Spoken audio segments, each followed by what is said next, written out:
paz do Senhor Jesus, amém? É um motivo de bastante alegria estar podendo conhecer mais uma família em Cristo Jesus. Eu gostaria de estar deixando um forte abraço do meu pastor Márcio Santos, de toda a membresia, que é o Ministério Manaim, na qual eu faço parte. Eu louvo a Deus por essa oportunidade, desde já eu agradeço ao Ministério por ceder essa oportunidade. E eu tenho certeza que Deus está presente neste lugar nesta noite. E se você veio aqui glorificar o nome dele, tenha liberdade para isso, porque estamos aqui para adorar aquele que vive, aquele que reina e aquele que ainda não foi embora, mas está presente para receber nossa adoração e nos abençoar nesta noite, amém? Antes de adentrarmos na palavra do Senhor, eu tenho o costume de orar salmos também, tem por isso eu convido a você, feche os teus olhos e nós vamos estar assim clamando ao Senhor. Aquele que habita no esconderijo do Altíssimo, a sombra do Onipotente descansará. Direi do Senhor, Ele é meu Deus, o meu refúgio, a minha fortaleza, e nele confiarei, porque Ele te livrará do laço do passarinheiro e da peste perniciosa. Ele te cobrirá com as suas penas, e debaixo das suas asas estarás seguro. A sua verdade é o escudo e broquel.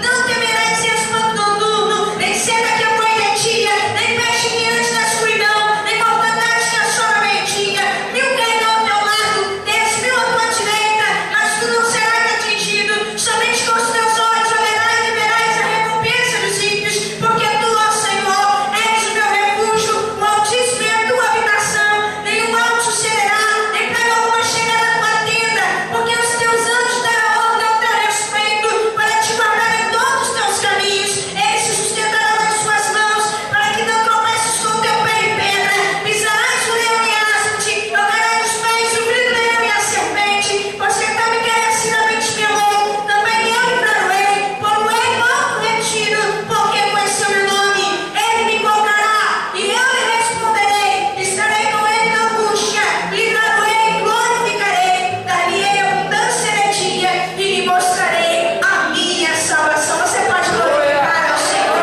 glorifica ao Senhor, aplauda ao Senhor, e louve a Jesus por estar presente neste lugar. Glória a Jesus. Eu quero te convidar a tomar posse da palavra do Senhor. Abra comigo no segundo livro da Bíblia,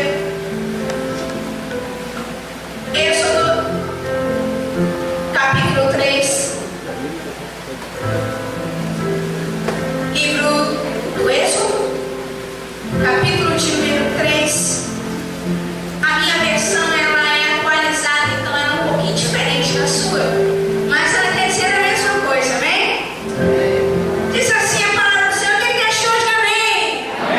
Tem uma dificuldade de achar esse livro, né, irmãos? Aleluia, glória a Deus. Diz assim a palavra do Senhor. Moisés pastoreava o rebanho de seu sogro Jetro, que era sacerdote de Midian. Um dia levou o rebanho para o outro lado do deserto e chegou a Horebe, o monte de Deus. Ali o anjo do Senhor lhe apareceu numa chama de fogo que saía do meio de uma sarça. Moisés viu que, embora a sarça estivesse em chamas, não era consumida pelo fogo. Que impressionante, pensou, porque a sarça não se queima. Vou ver de perto. E o Senhor viu que ele se aproximava para observar. E então, do meio da sarça, Deus chamou: Moisés, Moisés. E ele respondeu: eis-me aqui. Amém? Podemos assentar orando ao Senhor. Glória a Jesus, louvado seja o nome do Senhor. Estamos diante de uma palavra que é bem conhecida por nós. Quem aqui nunca ouviu falar de Moisés? Quando se fala de Moisés, a primeira coisa que vem à nossa mente é aquele que abriu o mar vermelho. É aquele que foi usado tremendamente por Deus. É a primeira coisa que vem à nossa mente quando nós falamos de Moisés. Moisés, ele era um poliglota, era um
que trazem eles de volta. Se por algum momento da sua vida os seus sonhos foi levado num cestinho pelas águas do rio Nilo, eu quero dizer para você que Deus lá na frente vai preparar um momento, uma situação para trazer os teus sonhos às tuas mãos. Aquilo que é seu não vai embora, aquilo que é seu não vai morrer, aquilo que é seu o diabo não vai destruir, aquilo que é seu Satanás não vai anular, aquilo que é seu por um momento pode até parecer que acabou, mas Deus vai trazer a tua mão aquilo que Ele separou para você. Deus vai trazer a tua mão aquilo que Ele predestinou para a tua vida, é que Ele vai trazer as tuas mãos. A mãe novamente teve o privilégio de amamentar o seu filho. Ele cresceu no Egito. 40 anos da vida dele estava lá aprendendo tudo. Era um homem respeitado, alguém que tinha tudo do bom e do melhor, considerado filho da filha de Faraó, alguém que tinha mordomia, que usava sandálias. Com o tempo ele aprendeu que ele não era um egípcio, ele aprendeu que ele pertencia a um povo que estava sendo escravizado no Egito, mas ele nunca imaginou que ele seria um instrumento de Deus. Eu quero dizer para você, aquilo que você não imagina, aquilo que você não espera, é o que Deus preparou para a tua vida. A tua mente nunca não pensou, nunca imaginou que poderia acontecer tal coisa. É o que Deus está preparando para a minha e para a sua vida. Paulo diz que Deus está além do que pedimos, além do que pensamos, aquilo que o olho não viu, que o ouvido não ouviu, que não chegou ao coração, é o que Deus preparou para os que o amam. E Paulo vai dizer mais uma coisa: todas as coisas cooperam para o bem daqueles que amam a Deus, são chamados pelo seu decreto. Tudo na minha vida vai cooperar para que os sonhos de Deus se realizem. Uma certa feita, Moisés ele entra no segundo período da vida dele. Qual é o segundo período? Quando ele foge do Egito. Ele vai virar pastor, 40 anos pastoreando, 40 anos na casa do seu sogro Jetro. Nessa experiência de pastor, ele aprendeu muitas coisas que lá no Egito ele não tinha aprendido.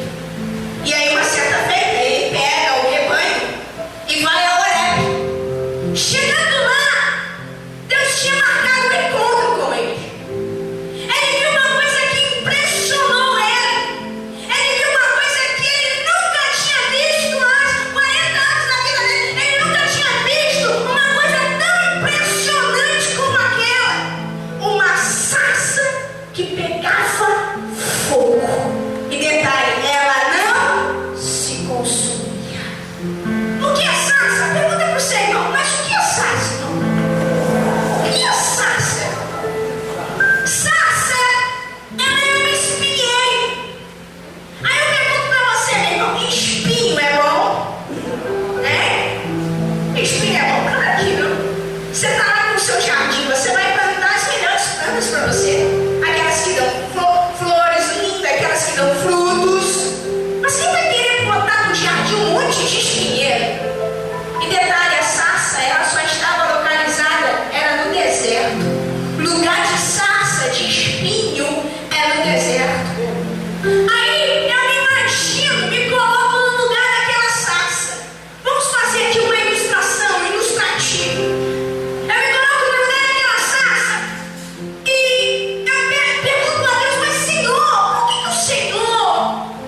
Você acha que Moisés ia perder o tempo dele de ficar admirando o espinheiro? Mas aquele dia Deus preparou um dia de honra para aquela sarça. Ela vai ser observada por alguém. E Moisés chega e fica admirado porque ela era diferente das outras. O que tornava ela diferente? Era comum no deserto as sarsas pegarem fogo. O que não era comum era elas permanecerem em meio à chama. E aquela sarça, quanto mais pegava fogo, mais ela permanecia. Ela não se consumia. As outras que Moisés viu pegavam até fogo, mas se consumia. Moisés estava ali, parado, observando, sabe o que, meu irmão? Tentando ver a hora que aquela sarça fosse consumida. Sabe o que eu vejo nisso hoje na nossa vida? Que tem pessoas como Moisés, estão ali olhando para ver a nossa destruição, querem ver você ser consumido. Sabe, Moisés observava a sarça, queria ver ela ser consumida. Ele esperava que ela fosse consumida. Aqueles que esperam ver o nosso ministério ser consumido, os nossos sonhos consumidos, eles vão se surpreender, porque quanto mais eles esperarem isso, mais fogo, mais unção, mais poder, mais autoridade Deus vai nos conceder. Quanto mais estiverem ali esperando ver os nossos sonhos ser consumidos, os nossos planos ser consumidos, mais Deus vai engrandecer o nome dele na nossa vida. O que fazia diferença na vida daquela sarça era a glória que Deus tinha colocado sobre ela. Sabe, eu quero dizer para você, meu querido, se ele permitiu a glória dele descer sobre uma sarça, que é tirar da minha e da tua vida, que somos adoradores, que estamos aqui para glorificar a ele. O que faz a diferença na minha e na sua vida não é a roupa bonita que você veste, não é a eloquência que você fala. O que faz a diferença é a unção de Deus sobre a minha e sobre a sua vida. O inferno não te persegue porque você fez uma faculdade até ao céu. O inferno não te persegue porque você tem um diploma bonito. O inferno te persegue porque tem uma autoridade de vida sobre a tua vida. O inferno te persegue não porque a sua família é a família mais importante do país. Ele te persegue porque a tua família está escrita no livro da vida. Ele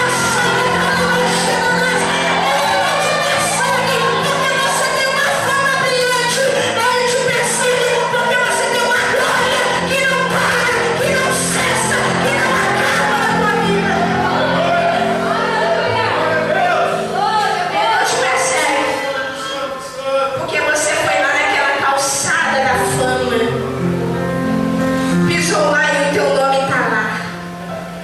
Tem muita gente com o nome na calçada da fama, mas sabe onde está o meu nome? Pergunta para você, irmão, sabe onde está o meu nome? No livro da vida do Cordeiro. A calçada da fama um dia acaba, mas aquele livro não. A calçada da fama só traz fama, lembrança, recordações, mas o livro da vida me dá direito a ser eterno como ele é eterno, como todos os seres que lá vivem é eterno, na nossa orecandarás. Isso que faz a diferença na minha e na sua vida. Mas ela esperou, queria ver ela ser consumida. Eu lembro aqui de Agar. Tentaram derrubar o sonho dela. Peraí, como assim? Sara foi impaciente. Recebeu a promessa, mas ficou com o pé atrás. Colocou a sua escrava, a sua serva, para deitar-se com seu marido. Para adiantar, sabe a promessa? A escrava engravidou. E Sara ficou furiosa. Ela humilhou Agar. E Agar, no capítulo 16 de Gênesis, foge da vista de Sara. Quando Agar foge, o anjo do Senhor brada com forte voz e diz para ela: Agar, de onde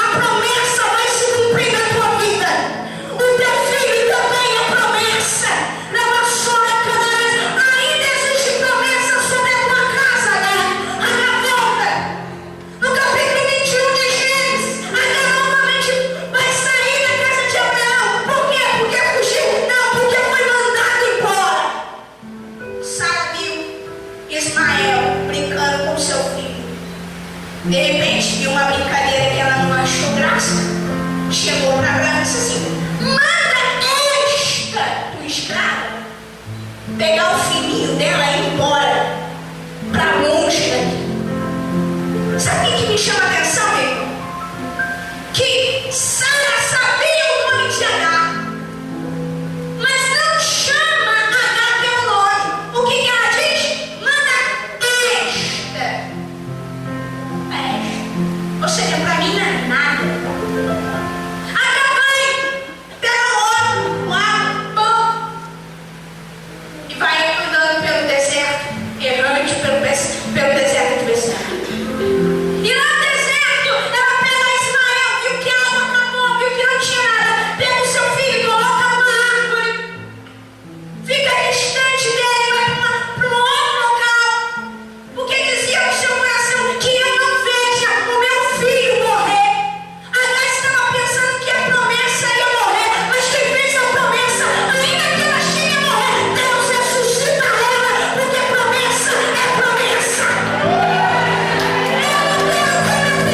Quantos de nós estamos pegando os nossos sonhos e colocando numa árvore, pensando que vai morrer, pensando que não vai realizar-se? Deus é Deus fiel, porventura de Ele não faria.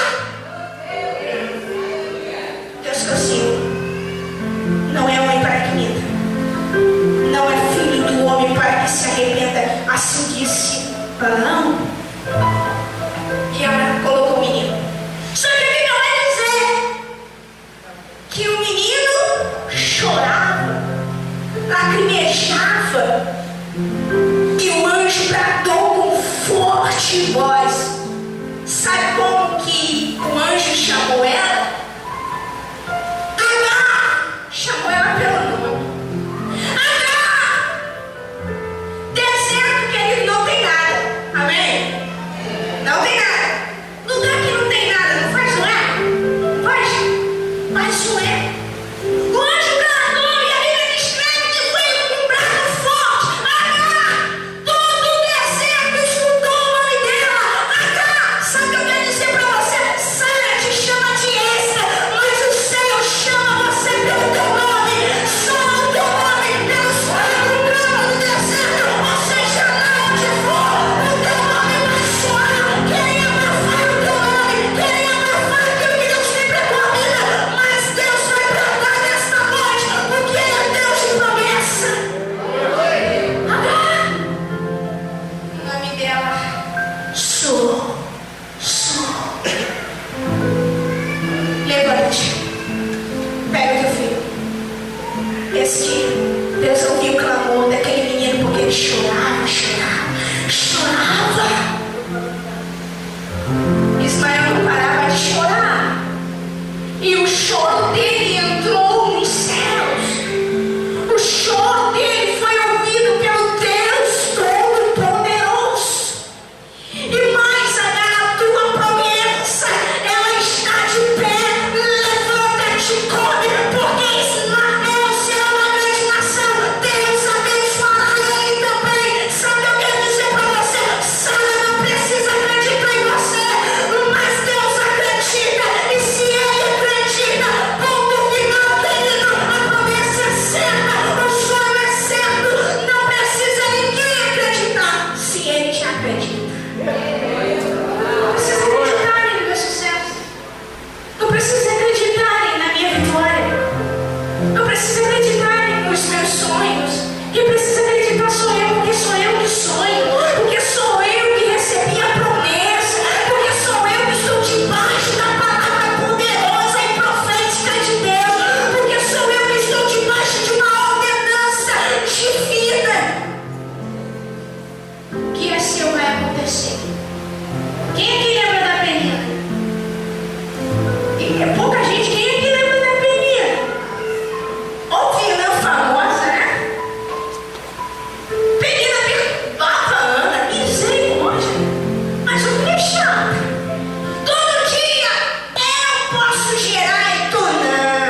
situação.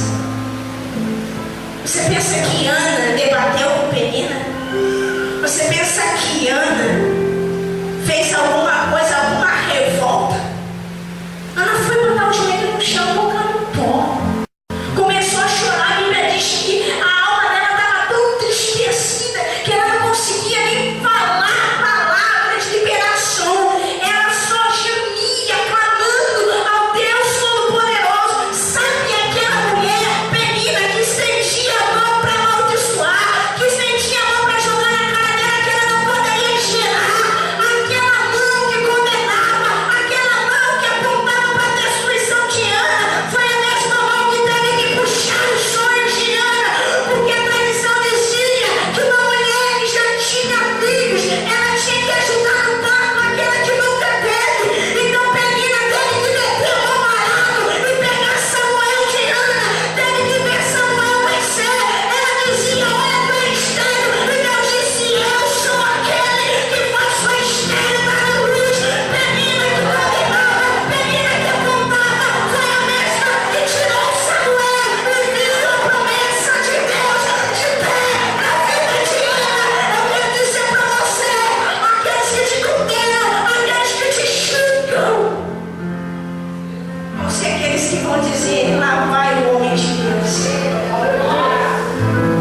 Aqueles que veem você passando pelo vento, como diz o nosso irmão Lázaro, passando pela prova, dando glória a Deus. São os mesmos que vão ver você sentado à mesa com o rei, comendo o melhor que o rei preparou.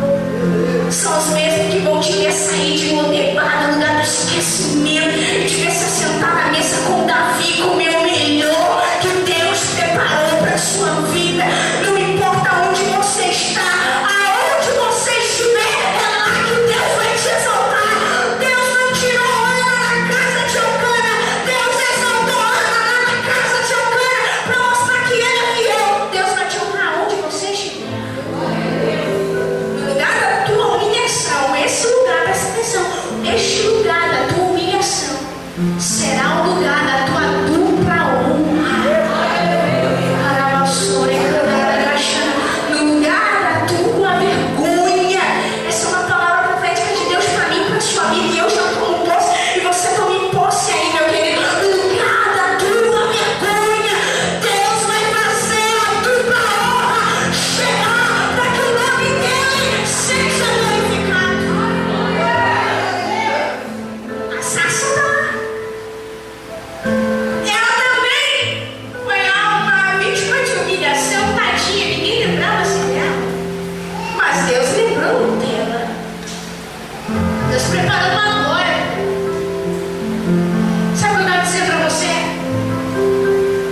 Que Deus, ele não escolhe os melhores lugares para exaltar alguém. Não. Ele pega aquele lugar que você sofreu, que você chorou, e naquele lugar ele faz você sorrir, pular de alegria. Sabe onde que aconteceu os maiores milagres, querido? Deserto. Sabe aonde o vale de ossos cemitério virou um exército? Foi no vale. As maiores conquistas que Israel teve foi no vale. Os seus inimigos diziam: vamos pelejar, convocar Israel para o vale, porque o Deus de Israel só é Deus no monte. Aí Deus usa o profeta e diz: vai, desce no vale, porque o Deus que eu sou no monte, eu também sou no vale. Desce lá no mais profundo vale, que lá eu darei a vitória. O Deus dela só faz isso.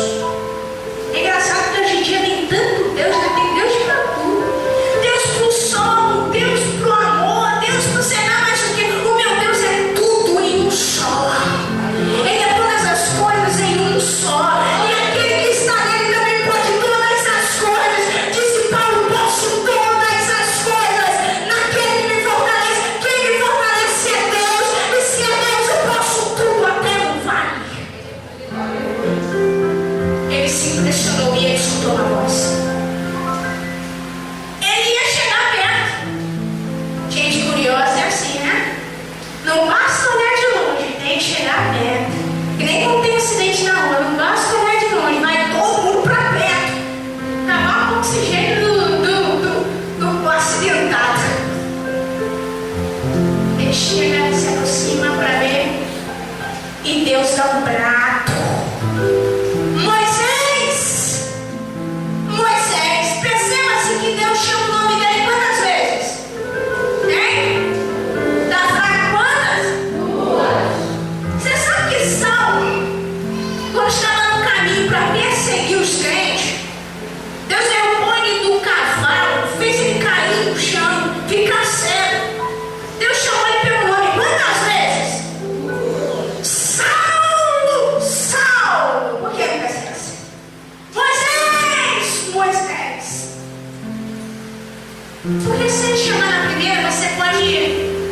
deixar passar desapercebido. Então, para você ter total certeza que é você mesmo, ele chama pela segunda vez. Moisés, Deus hoje vai chamar o teu nome. Não fique preocupado não, porque ele vai chamar o teu nome, vai te convocar para receber o que ele preparou para a tua vida. E ele vai te chamar pela segunda vez para que na segunda você tenha total certeza de que é com você o negócio mesmo, querido. Mas ele diz assim aqui, Senhor, eu já estou chegando, já estou finalizando. O que Deus fala para Moisés? Tira a sandália dos teus. Tira a sandália dos teus. Que lugar que tu pisas é? Por que Deus mandou ele tirar a sandália? Aí alguém vai responder a lógica. Porque o lugar que ele pisava era. Não era só por isso. Moisés, lembra que 40 anos ele passou no Egito? Ele era escravo lá? Não. Ele pertencia aos faraós. Os faraós usavam a sandália. Escravo não usava sandália. Escravo só andava descalço. Como ele não era escravo, ele era filho da filha de Faraó. Ele tinha a sandália que os faraós usavam. As sandálias dos faraós, quando alguém olhasse para um cidadão e visse que ele tinha nos pés a sandália de Faraó, diria que ele era o Deus do Egito, porque Faraó é o Deus do Egito. Então Moisés, aonde chegava, as pessoas viam a sandália dele, via que ele usava a sandália dos faraós. Então dizia o quê? Que ele era o Deus do Egito. Então quando ele chega na presença de Deus, ele chega com a sandália que ele ganhou lá no Egito. A sandália que os faraós usavam, bonita, decorada, com a imagem dos deuses do Egito. E quando ele chega na presença de Deus, Deus diz para ele: tira as sandálias. Em outras palavras, Deus estava dizendo: lá não pode ser Deus, mas aqui Deus sou eu. Moisés, tira a sandália dos teus pés.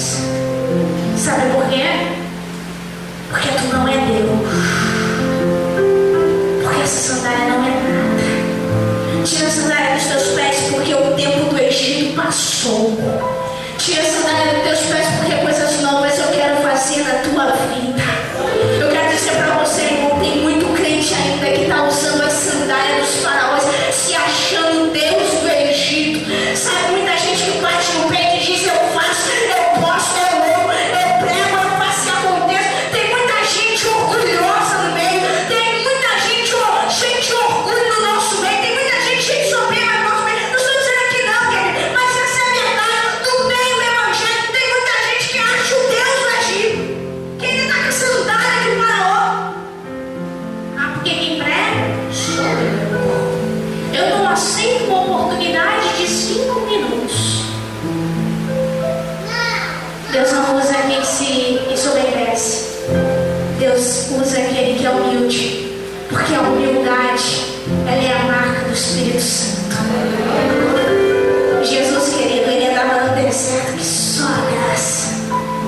Um deserto que ninguém queria estar, mas ele nunca se achou o Todo-Poderoso. Ele sempre se colocava como o mais simples e mais humilde entre os homens. Eu quero dizer para você: aquele que se abaixa é aquele que Deus levanta, é aquele que Deus exalta.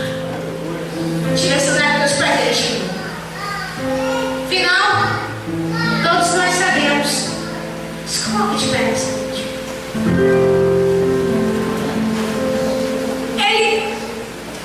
Ele foi convocado para você para uma grande missão. Deus disse para ele: você irá libertar o meu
ensinar a depender dEle, ensinar que nós não somos nada sem Ele, ensinar que sem a presença dEle não vamos a lugar nenhum. E Deus ouviu de Moisés o que Ele espera ouvir de mim e você. Senhor, se o Senhor não for comigo, eu não sairei daqui. Só irei se a tua presença estiver comigo. É isso que Deus quer ouvir de mim, de você nessa noite. Senhor, eu não farei nada. Senhor, diz o Senhor dizer para mim que é para mim fazer ou não. Senhor, não sairei daqui. Se a tua presença não estiver comigo, eu não vou a lugar nenhum. Não abra mão da presença de Deus. Aleluia. Não abra mão da unção de Deus.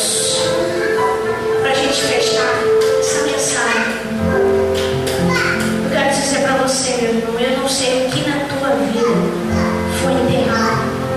Eu não sei o que na tua vida foi deixado para trás. Mas Deus hoje quer te usar como Ele usou aquela sarça. Você, aos olhos dos outros, é comum. Mas Deus quer pegar você nesta noite e fazer algo diferente na sua vida. E é a presença dEle que Ele quer manifestar a glória dEle sobre a nossa vida. Deus não quer derramar a glória dEle no microfone, no púlpito. Deus não quer derramar a glória dEle na gravata, no terno. Deus quer derramar a glória dEle na minha e na sua vida. Mas eu pergunto nessa noite, quantos estão dispostos a receber essa glória de Deus? Você está disposto a isso? Senhor, esse aqui. Moisés não viu aquela glória, ele disse: eis-me aqui. Ou seja, se o Senhor derrama essa glória numa sarça, eis-me aqui. Ou seja, eu também quero ser cheio da tua glória. Eu também quero ser cheio da tua presença. Feche os teus olhos. Deus, eu te glorifico, eu te exalto nessa noite.